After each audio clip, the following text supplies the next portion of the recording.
Hi, I'm Geojerry, and I'd like to talk to you about the connections of the earth loop to the geothermal heat pump. The bottom connection is your water in from your earth loop into the geothermal heat pump. The top connection is the water out. This water flows back out into your earth loop. You'll notice that we have PETS plugs, or they're called PT ports, and they are places where we can insert thermometer or a pressure gauge to collect information for flow and for temperature of the fluid as the unit's operating.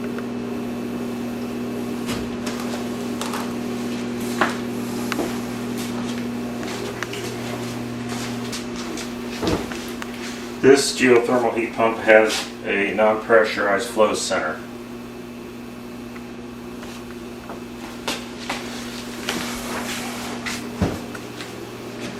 This connection,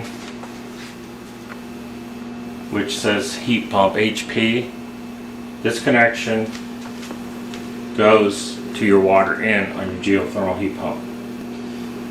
Now, the water leaving, the top connection, the water out from the geothermal heat pump, it actually does not go through our flow center.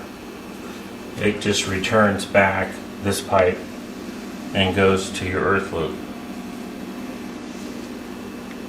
The returning fluid from your earth loop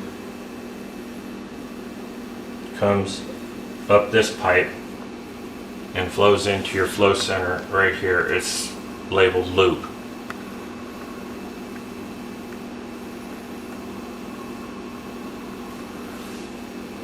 Here's the electrical connection to your pump.